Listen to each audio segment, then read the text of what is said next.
Tara Browne, whose death inspired the Beatles' haunting classic A Day in the Life and heralded the end of the swinging 60s, was a London socialite, dandy extraordinaire, and heir to the Guinness brewing fortune.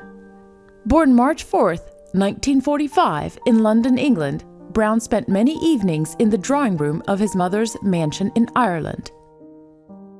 It was there that Una Guinness would frequently host artists such as Lucian Freud, John Huston, Cyril Connolly, and her niece, Caroline Blackwood.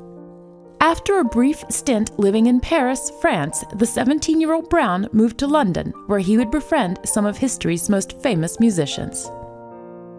In August 1963, at age 18, he married Noreen Nicky McSherry, with whom he quickly had 2 sons. Browne, one of the city's wealthiest young men, made a name for himself as a snappy dresser, appearing in a 1965 Vogue spread alongside his wife and his good friend Brian Jones of the Rolling Stones.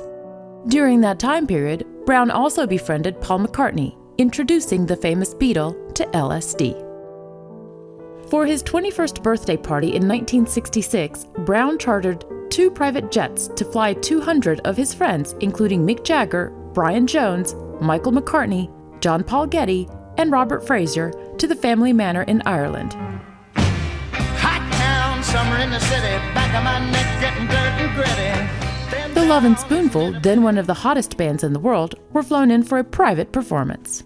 Just 6 months later, on December 18, 1966, Browne, who had separated from his wife, was driving with his girlfriend, model Suki Poitier, through South Kensington at high speed when he ran through a traffic light and into a parked car. Poitier claimed that Browne swerved the car to absorb the impact of the crash to save her life. Tara Browne, however, suffered fatal injuries. He was just 21 years old. Tara Browne was buried at his mother's estate in Ireland. According to many in Browne's circle, his death was the end of an era. His friend, Brian Jones, was inconsolable and descended further into drug use. The former Rolling Stone would be dead within 2 years. Keith Richards was so fond of Tara Browne, he would name one of his children in Browne's honor. Tara Browne was immortalized in January 1967 when John Lennon read a story about Browne's death in the Daily Mail. While the lyrics don't describe Browne's death exactly, according to Lennon, the words of the song were directly inspired by the events surrounding the tragedy. You didn't notice that the lights had changed. He said, "I didn't copy the accident. Tara didn't blow his mind out. But it was in my mind when I was writing that verse."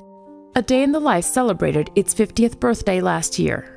It's too bad its inspiration didn't live half that long. Thank you for watching. Don't forget to subscribe and to like the video. And please click on the bell to be notified of new videos.